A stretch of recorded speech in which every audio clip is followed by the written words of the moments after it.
बीते 22 अप्रैल को जम्मू कश्मीर के पहलगाम में हुए हमले में 26 लोगों की मौत हो गई। इनमें कानपुर के रहने वाले शुभम द्विवेदी भी शामिल थे।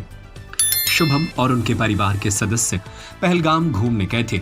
उनके साथ उनकी पत्नी, माता पिता, बहन, बहनोई और ससुराल के कुछ रिश्तेदार भी थे। 30 साल के शुभम की कुछ दिनों पहले ही शादी हुई थी। वो कानपुर में सीमेंट का व्यापार करते थे। इस हमले में सुरक्षित बचने के लिए शुभम के परिवार ने बताया कि कैसे उन सब की जान बच सकी। शुभम की बहन और पिता ने बताया कि उनके एक फैसले की वजह से ये संभव हुआ। शुभम की बहन आरती द्विवेदी बताती हैं कि उनके परिवार और रिश्तेदारों को मिलाकर कुल 11 लोग पहलगाम गए हुए थे। जिस दिन ये घटना हुई वो उनके ट्रिप का आखिरी दिन था। इसके बाद सबको वापस आना था। वो कहती हैं, हम लोगों का आखिरी दिन था। हम लोग बहुत खुश थे, वास्तव में बहुत ज्यादा ही खुश थे, क्योंकि ये हमारा पहला ट्रिप था। आरती बताती है, भैया की नई शादी हुई थी और भाभी का परिवार भी साथ में था, तो हमें बहुत अच्छा लग रहा था। हमारा ये ट्रिप बहुत अच्छा चल रहा था। हम दोबारा लौटने का प्लान बना रहे थे। बैसरन की तरफ जाने की घटना का जिक्र करते हुए शुभम की बहन आरती बताती हैं कि उनके एक फैसले की वजह से उनकी और परिवार के बाकी लोगों की जान बच गई। वो बताती हैं, हम ऊपर जा रहे थे, लेकिन मुझे अच्छा नहीं लग रहा था। मुझे घोड़े पर बैठकर जाना पसंद नहीं है, इसीलिए मैंने कहा कि मैं नहीं जाऊंगी। आरती बताती हैं कि उनके इस फैसले की वजह से परिवार के 6 लोग वापस आ गए थे। उन्होंने बताया, हम लोग आधे रास्ते तक पहुंच गए थे। वहां से मैं, पापा और पति और कुछ लोगों को वापस ले आई। आरती बताती हैं, पता नहीं क्यों, लेकिन मैं डर रही थी। मैंने कहा कि मैं नहीं जाऊंगी। मुझे अंदर से घबराहट हो रही थी और पसीना आ रहा था। वो कहती हैं, वहां मौसम ठंडा था और मैंने ज्यादा कपड़े भी नहीं पहने थे, फिर भी मुझे पसीना आ रहा था, इसीलिए मैंने कहा मैं नहीं जाऊंगी। लेकिन वो लोग घोड़े वाले कहने लगे कि आप क्यों डर रही हो, मैं लेकर चलूंगा। उन्होंने मेरे से 10 मिनट बहस की कि आप चलिए।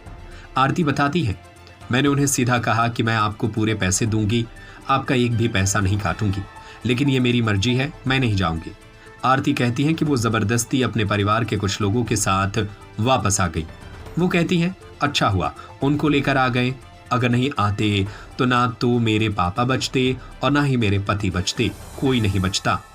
शुभम के पिता संजय कुमार द्विवेदी इस घटना के बारे में बताते हैं कि वो और उनके परिवार के लोग ट्रैवलर से पहलगाम पहुंचे।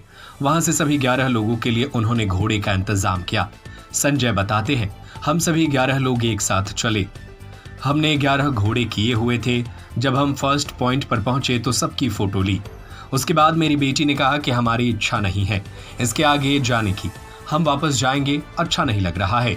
संजय कहते हैं, पता नहीं क्यों, लेकिन मुझे भी अच्छा नहीं लग रहा था, तो मैंने कहा ठीक है, हम वापस चलेंगे। फिर हम वहां से वापस हो गए। इसके बाद मेरे दामाद भी कहने लगे कि मैं भी नहीं जाऊंगा। फिर मेरी बेटी के साथ सास ससुर ने भी कहा कि हम नहीं जाएंगे। मेरी पत्नी ने भी कहा कि नहीं जाऊंगी। इस तरह से करीब 6 लोगों ने कहा कि ऊपर नहीं जाएंगे। शुभम के पिता बताते हैं कि इसके बाद सभी 6 लोग फर्स्ट पॉइंट से नीचे आ गए। वो कहते हैं कि हम लोग चाय वगैरह पी रहे थे कि तभी मेरे बेटे का फोन आया कि वो पहुंच गया है। इसमें 20-25 मिनट लगे होंगे। मैंने उससे कहा कि जल्दी आ जाना, ज्यादा देर तक इंतजार नहीं कराना। हम लोग इंतजार कर रहे हैं। इसके 5 मिनट बाद फिर फोन आया। मुझे लगा कि वो वहां से निकल रहा होगा। यह सब बताते हुए शुभम के पिता भावुक हो गए। वो कहते हैं, यह एक फोन ऐसा था जिसने सब कुछ खत्म कर दिया। शुभम की बहन बताती हैं कि वो किस स्थिति में है ये बता पाना बहुत मुश्किल है। उनका दिमाग सही से काम नहीं कर रहा है। वो कहती हैं, पता नहीं मेरे माँ बाप, भाभी और हम लोग उनके बिना कैसे रहेंगे। इस देश में ये सब चीजें क्यों हो रही हैं? लोग एक दूसरे को मार रहे हैं। आरती कहती हैं, सबके अंदर इंसानियत होती है। अगर किसी अनजान को भी चोट लग जाए तो हम लोग उसके बारे में सोचते हैं। हम लोग जानवरों को इतना प्यार करते हैं, लेकिन यहाँ तो इस समय इंसान ही इंसान को मार रहा है, वो भी अपने ही देश में। वो आगे कहती हैं, हम कहीं बाहर नहीं गए हैं, ना ही पाकिस्तान या कोई अन्य मुस्लिम देश में गए कि हिंदू मुस्लिम पूछकर मार दिया गया हो।